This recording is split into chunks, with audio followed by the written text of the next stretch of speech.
हम इंसान पिछले 70 सालों से स्पेस में सिग्नल्स भेज रहे हैं।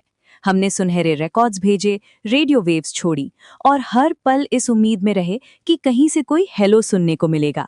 लेकिन क्या आपने कभी सोचा है कि यह सन्नाटा इतना गहरा क्यों है? क्या ये हो सकता है कि पूरा ब्रह्मांड यानी यूनिवर्स बातें तो कर रहा है, पर हमसे नहीं, बल्कि एक दूसरे से डरकर? आज हम बात करेंगे द डार्क फॉरेस्ट थ्योरी की।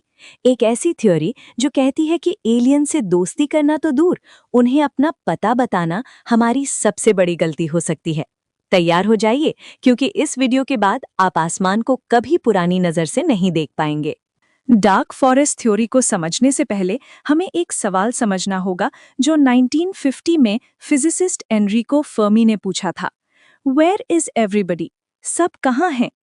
देखिए, हमारी मिल्की वे गैलेक्सी में लगभग 200 से 400 बिलियन तारे हैं और हर तारे के पास ग्रह होने की संभावना है। अगर सिर्फ 1% ग्रहों पर भी जीवन होता तो अब तक हमारे आसपास हजारों एडवांस सिविलाइजेशंस होनी चाहिए थीं। तो फिर ये खामोशी क्यों? क्यों कोई एलियन शिप हमारे व्हाइट हाउस पर नहीं उतरा? क्यों कोई रेडियो सिग्नल हमें नहीं मिला? कुछ लोग कहते हैं हम अकेले हैं, कुछ कहते हैं एलियंस अभी इतने एडवांस नहीं हुए।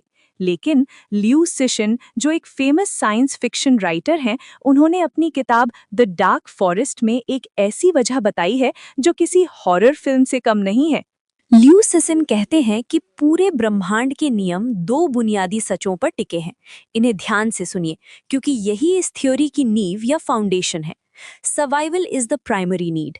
हर सिविलाइजेशन का सबसे पहला और सबसे बड़ा मकसद है जिंदा रहना।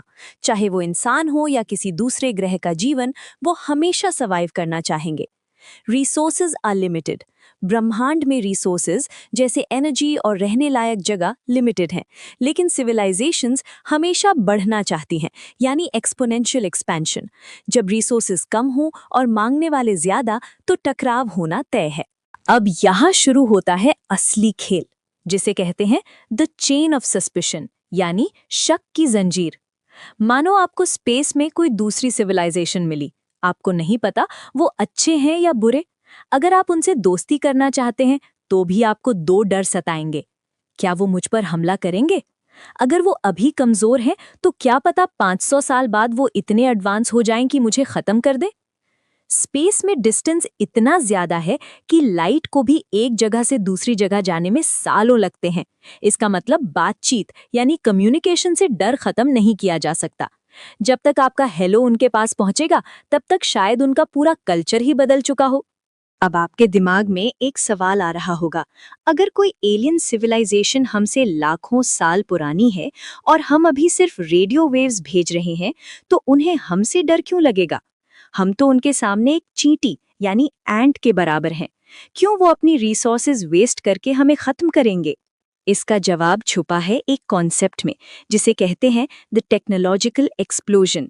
ध्यान से सोचिए, धरती 4.5 बिलियन साल पुरानी है, लेकिन हमने इंडस्ट्रियल रेवोल्यूशन कब शुरू की?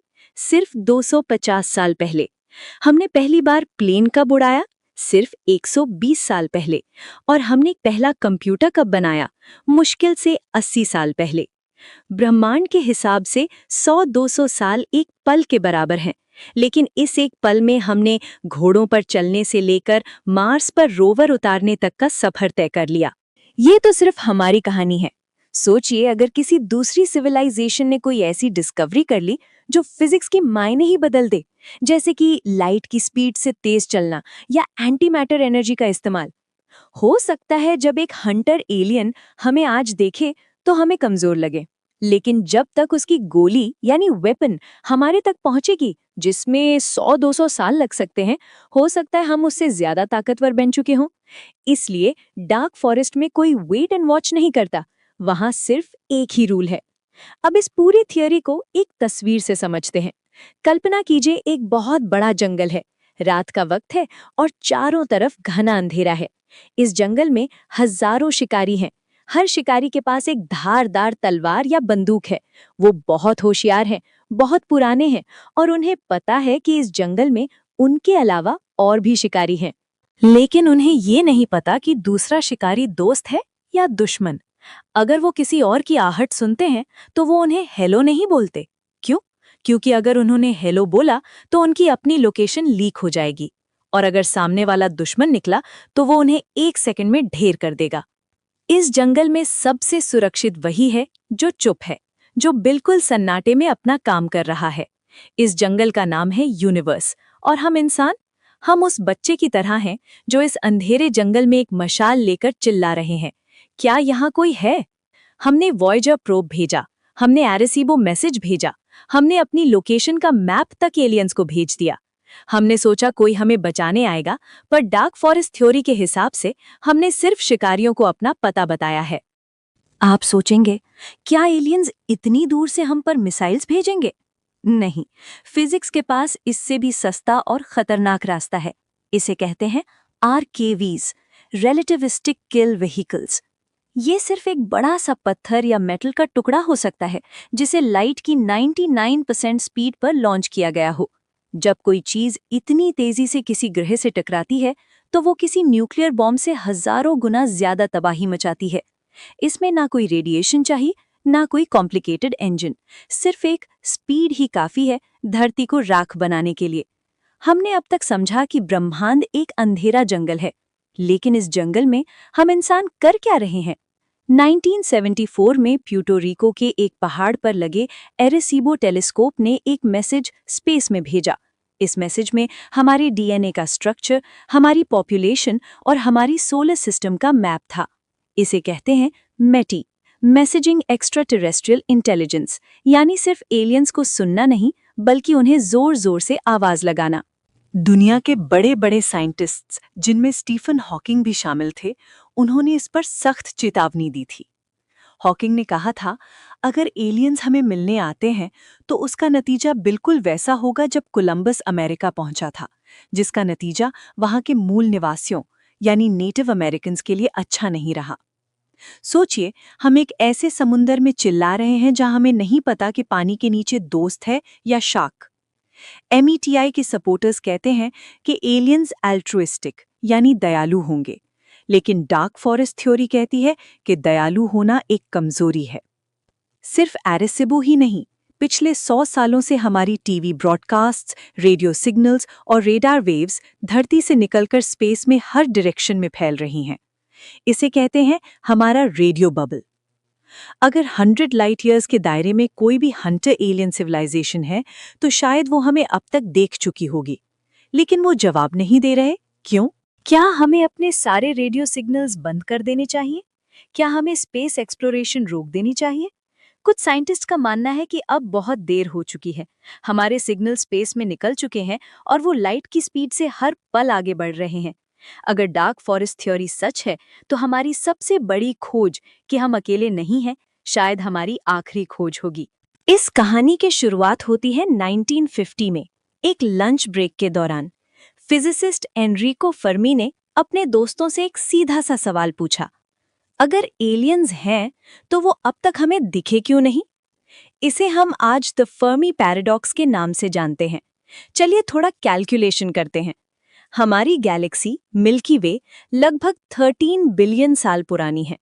इसमें कम से कम 200 बिलियन यानी 20 खरब तारे हैं।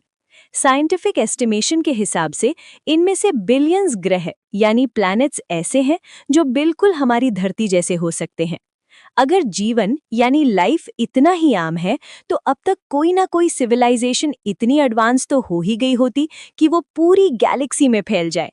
उनके बड़े बड़े शिप्स, उनके रेडियो सिग्नल्स हमें दिखने चाहिए थे।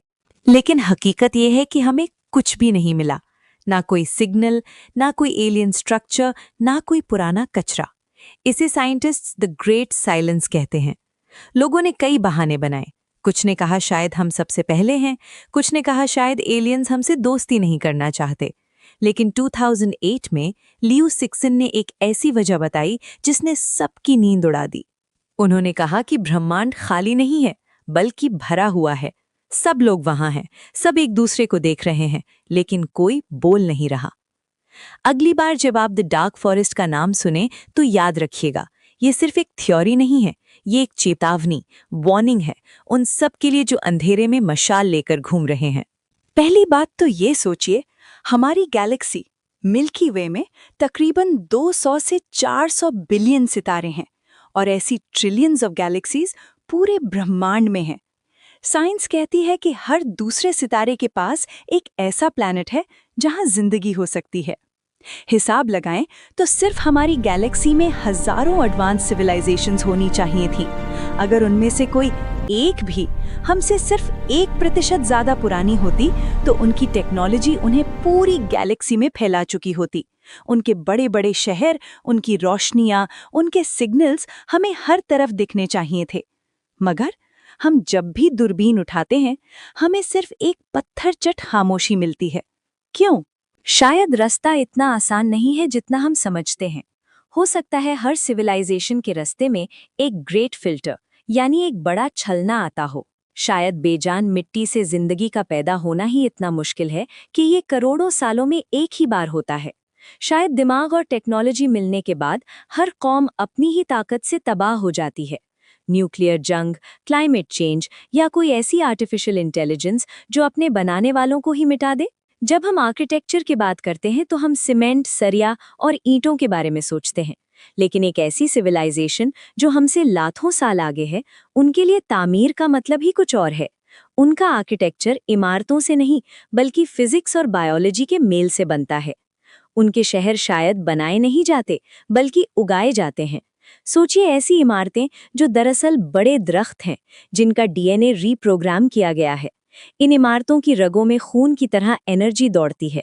ये शहर सांस लेते हैं, खुद को रिपेयर करते हैं और मौसम के हिसाब से अपना रंग और शक्ल बदल लेते हैं।